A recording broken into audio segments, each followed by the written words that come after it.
ప్రభు పేరిట మీ అందరికీ వందనాలండి. నాకు ఇంతటి అవకాశాన్ని ఇచ్చిన తండ్రి అయిన దేవునికి మహిమ కలుగును గాక. ఈరోజు వాక్య సారాంశం ఏంటంటే, పాపం చేసిన వారు ఆదాము అవ్వ ద్వారా పాపం ఈ లోకానికి వచ్చింది. ఏ భేదం లేదు, అందరూ పాపం చేసి దేవుడు అనుగ్రహించే మహిమను పొందలేకపోతున్నారు. అయితే పాపం చేసిన వారు ఉన్నారు బైబిల్ గ్రంథంలో. అలాగే పశ్చాత్తాపపడి దేవునికి విధేయత చూపిన వారు కూడా ఉన్నారు. అయితే పాప ఫలితం ఏంటి?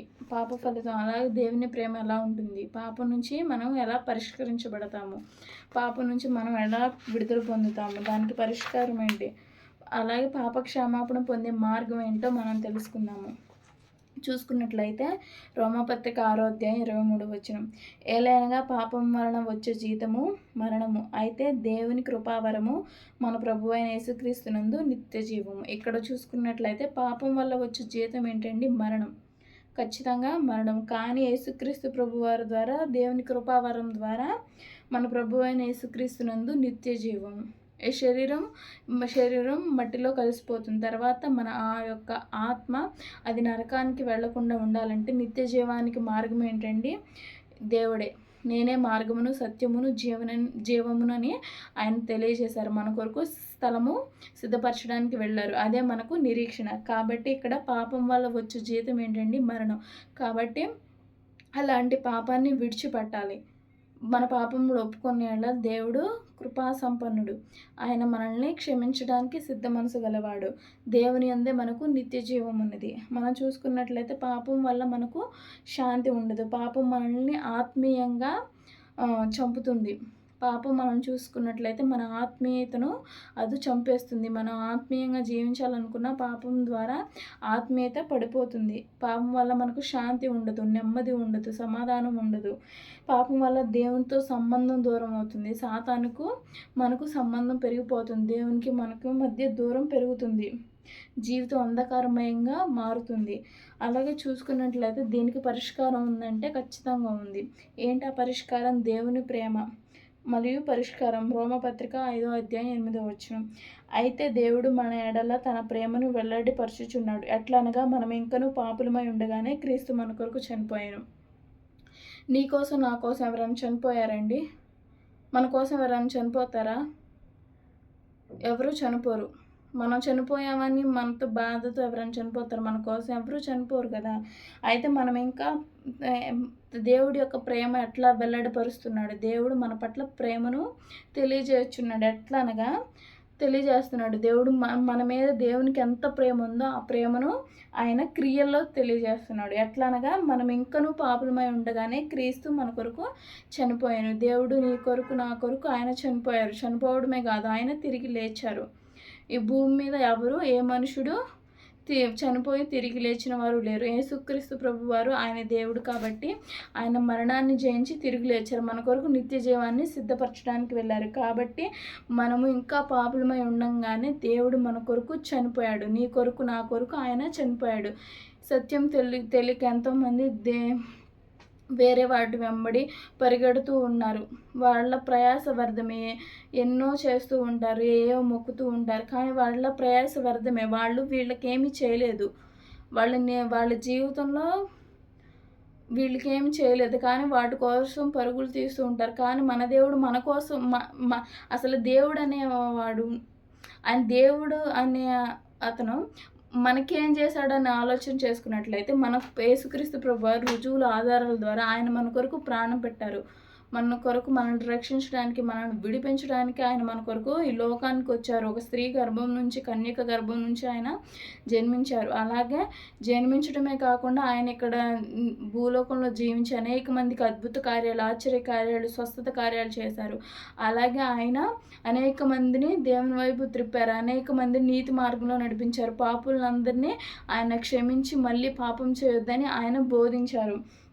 అనేక మంది మాదిరిగా ఆయన జీవించారు. అలాగే మన కొరకు మరణించి తిరిగి లేచి మన కొరకు స్థలం సిద్ధపరచడానికి వెళ్ళారు. దేవుడు నీ కొరకు నా కొరకు ఏం చేశాడు అని అడిగితే దేవుడు మన కొరకు మరణించాడు. ఆయన ఎన్నో కొరడా దెబ్బలు, హింసలు, నిందలు, అవమానాలు ఎన్నో భరించారు.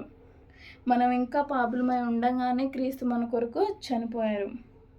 ఇంకా చూసుకున్నట్లయితే యోహాను సువార్త 3:16 దేవుడు లోకమును ఎంతో ప్రేమించును కాగా ఆయన తన అద్వితీయ కుమారునిగా పుట్టిన వాని యందు విశ్వాసముంచు ప్రతివాడును నశింపక నిత్య జీవం పొందినట్లు ఆయనను అనుగ్రహించును. దేవుడు ఈ లోకాన్ని ఎంతగానో ప్రేమించాడంట. ఎవరైనా నిన్ను ద్వేషిస్తున్నారా, నిన్ను విడిచిపెట్టారా, కానీ దేవుడు నిన్ను ప్రేమిస్తున్నాడు. దేవుడు నిన్ను మర్చిపోలేదు. ఆయన నిన్ను అరచేతుల్లో చెక్కున్నారు. ఎవరైనా నిన్ను మర్చిపోవచ్చు, నీతో ఉంటానని, చిరకాలం నీతో ఉంటాను, నీతోనే జీవిస్తాను అని మాట ఇచ్చి తప్పిపోయిన వాళ్ళు ఉంటారు. కానీ దేవుడు మనల్ని ఎంతగానో ప్రేమిస్తున్నాడు. మనం ఇంకా పాపులమై ఉండగానే క్రీస్తు మన కొరకు చనిపోయాడు. ఆయన మన కొరకు ప్రాణం ఇచ్చారు. మనల్ని ఎంతగానో ప్రేమించారు. మాట ఇచ్చిన వాళ్ళు తప్పిపోవచ్చులే, కానీ దేవుడు మాత్రం మనల్ని ఎంతగానో ప్రేమిస్తున్నారు. దేవుని యందు మనం విశ్వాసం ఉంచినట్లయితే మనం నశింపక నిత్య జీవానికి మనం వెళ్తాం. ఇదే పరిష్కారం. పాప ఫలితం ఏంటండి? మరణం. అనగా పాపం వలన వచ్చే జీవితము మరణం. అయితే నిత్య జీవం వెళ్లకుండా జరిగే ఆ మరణం, ఆత్మ మరణం ఏదైతే ఉందో దాన్ని తప్పించడానికి దేవుడి లోకానికి వచ్చి మనం ఇంకా పాపులమై ఉండగానే క్రీస్తు మన కొరకు చనిపోయారు. అలాగే దేవుడి ఈ లోకాన్ని ఎంతగానో ప్రేమించారు. ఆయన యందు విశ్వాసం ఉంచేవాడు ఎప్పుడు నిత్య జీవం పొందుతాడు. అలాగా పాపక్షమాపణ పొందే మార్గం ఏంటి? అయితే పాపిగా జీవిస్తున్న మనం పాపక్షమాపణ పొందే మార్గం ఏంటి? 1 యోహాను పత్రిక 1:9 మన పాపములు మనం ఒప్పుకొనిన ఎడల ఆయన నమ్మదగిన వాడును నీతిమంతుడును గనుక ఆయన మన పాపములను క్షమించి సమస్త దుర్నీతి నుండి మనలను పవిత్రులుగా చేయును. ఇక్కడ చూసుకున్నట్లయితే దేవుడే మనకు పాప క్షమాపణ. మనం పాపములు దేవుని యొద్ద ఒప్పుకొని ఎడల ఆయన నమ్మదగిన వాడు నీతిమంతుడు కనుక ఆయన మన పాపములను క్షమించి సమస్త దుర్నీతి నుండి మనల్ని పవిత్రులుగా చేస్తాడు.